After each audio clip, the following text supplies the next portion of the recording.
Shalom Bapak dan Ibu Saudara-saudari yang dikasihi Tuhan. Berjumpa lagi dalam program Panggilan Iman atau Call of Faith. Dan saya selalu bersuka cita karena kekuatan kita, kekayaan kita adalah firman, perkataan Allah sendiri. Jadi berbahagialah kita yang ada di dalam Kristus, yang datang dalam nama Kristus atau Tuhan kita Yesus Kristus. Apapun kondisi keadaan kita, ingatlah kita punya Tuhan yang hebat. Jangan membatasi cara Tuhan bekerja, karena Dia Allah yang hidup. Dia sanggup melakukan dan kapanpun Dia bisa lakukan. Jadi tetap beriman, tetap baca firman-Nya, tetap punya hubungan yang intim pribadi dengan Tuhan. Tema yang saya akan bawakan dalam beberapa menit mengenai berbahagialah diri kita atau dirimu, karena Tuhan Yesus pasti bertindak. Ada banyak orang mengartikan kata berbahagia dengan berbagai hal atau berbagai arti. Tetapi kalau kita berbahagia adalah karena kita punya Tuhan yang hebat. Jadi, kalau kita punya Tuhan yang hebat, apapun Dia bisa atasi dalam hidup kita. Milikilah pengharapan selalu di dalam Kristus, karena Tuhan Yesus pasti bertindak. Sebelum kita mendengar renungan, terlebih dahulu kita berdoa. Haleluya. Tuhan Yesus, terima kasih kami datang kepadamu. Kami perlu Roh Kudus mengajar kami, memberikan pengertian, hikmat, sehingga firman yang kami baca ada kuasa Tuhan, ada mujizat, ada jalan keluar. Dan sekalipun itu belum kami alami, setidaknya iman kami teguh, kuat di dalam Kristus. Dalam nama Yesus, biarlah pengharapan kami indah pada waktunya. Berfirmanlah bagi kami, berbicaralah lewat mulut hamba-Mu, urapilah, supaya nama Tuhan dimuliakan. Haleluya. Amin. Kita baca, atau saya akan bacakan Mazmur 41, Mazmur pasal 41 ayat 1-4. Judul di Alkitab adalah Doa Minta Penyembuhan. Amin. Percayalah, sakit apapun saudara, secara rohani, secara jiwa, secara tubuh, ada waktunya Tuhan akan sembuhkan. Tetap percaya di dalam pembacaan firman Tuhan ini. Mari kita simak. Ayat 1 berkata, untuk pemimpin biduan, Mazmur Daud. Kita belajar dari Raja Daud, di mana Daud adalah seorang raja, seorang yang rendah hati, dan yang paling penting hatinya melekat selalu dengan Tuhan. Dia merasa bahwa semua hidup hanya Tuhan yang bisa lakukan. Untuk pemimpin biduan, dengan pengertian sederhana kata biduan atau pemimpin biduan ini menunjukkan bahwa Daud adalah seorang yang dipercaya dalam memimpin sebuah yang namanya mesbah Tuhan, untuk menyanyikan atau memuji kebesaran Tuhan, karena Tuhan sudah melepaskan dari bahaya, dari maut, dari serangan musuh. Tuhan sudah mengadakan mujizat. Dan ayat 2 dikatakan, berbahagialah orang yang memperhatikan orang lemah. Tuhan akan meluputkan dia pada waktu celaka. Berbahagialah orang yang memperhatikan orang lemah. Siapakah orang lemah? Orang lemah itu adalah orang yang sungguh-sungguh membutuhkan pertolongan Tuhan. Kita adalah orang-orang yang dipercaya Tuhan dimanapun kita berada, apapun profesi kita. Kita adalah orang-orang yang Tuhan mau jadikan kita alat. Kita dijadikan alat oleh Tuhan untuk menolong orang-orang lemah, membantu orang-orang yang lemah. Tidak harus sesama agama, tetapi siapapun agamanya, siapapun orangnya. Jangan pandang atau pilih bulu. Kita belajar dari hal ini.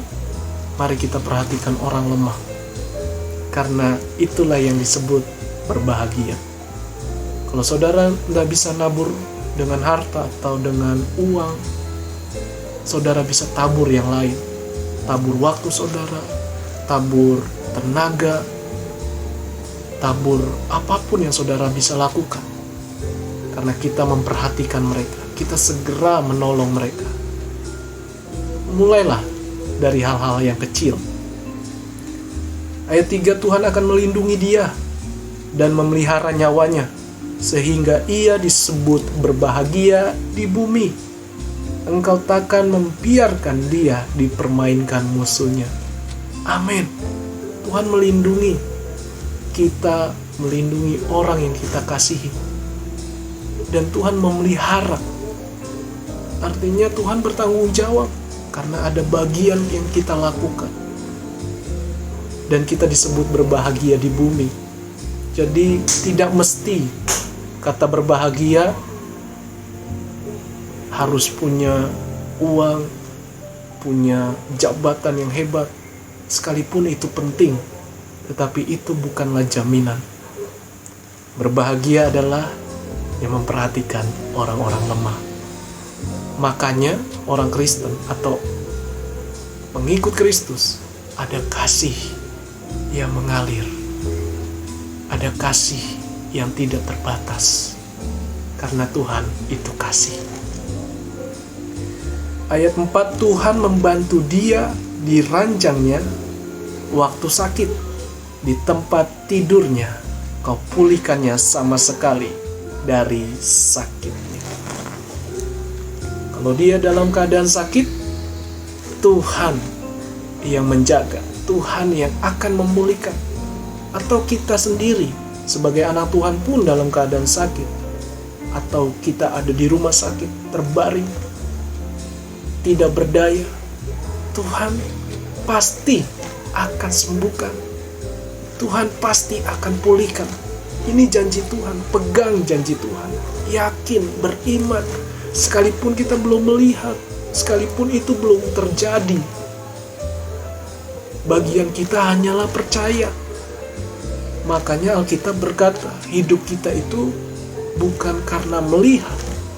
Karena kalau sebatas melihat, kita bisa terkecoh, bisa terombang-ambing keyakinan kita. Tapi kalau hidup kita karena percaya, apapun situasi, masalah kita, kondisi kita yang berat, selalu Tuhan sanggup pulihkan. Tuhan bisa saja menyembuhkan dengan alat-alat medis, dokter, atau alat-alat lainnya.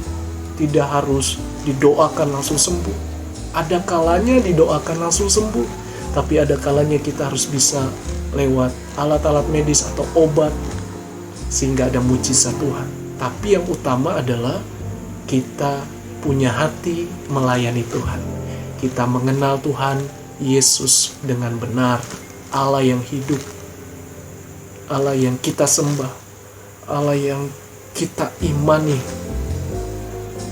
Mari Bapak Ibu Saudara, jangan anggap atau jangan pandang rendah atau pandang remeh kuasa Tuhan. Jangan pandang remeh hidup saudara. Tuhan mengasihi saya, Tuhan mengasihi Bapak Ibu Saudara juga yang mendengar saat ini. Anak-anak muda, kalau kita sudah jatuh dalam dosa atau apapun kebiasaan yang buruk, Tuhan sanggup pulihkan kita, asalkan kita mau buka hati, mau menerima Dia sebagai Tuhan dan Juru Selamat, sebagai Allah yang bisa membebaskan kita. Kalau kita mau buka hati, Tuhan mau percayakan hal-hal yang besar untuk kita bisa melayani, menjadi saksi bagi Tuhan, berdampak bagi orang lain. Jangan tunggu kalau kita sempurna dulu. Kita nggak akan bisa sempurna. Tapi Kristus, Tuhan Yesus yang akan sempurnakan kita. Kita nggak berdaya, kita nggak mampu, tapi Tuhan Yesus yang akan memampukan. dengan caranya. Jadi miliki pengharapan, jangan goyah. Apa poinnya? Poinnya adalah satu-satunya Tuhan Yesus yang kita andalkan, satu-satunya Tuhan Yesus yang kita harapkan. Satu-satu. Dialah penolong dalam kesesakan. Apapun badai hidup kita, Dia tetap mengasihi kita, sanggup memelihara kehidupan kita, sanggup menolong kita. Tuhan Yesus memberkati kita semua. Berbahagialah saudara, karena Tuhan pasti bertindak. Dalam diri saudara sudah ada tertulis berbahagia. Haleluya. God bless you.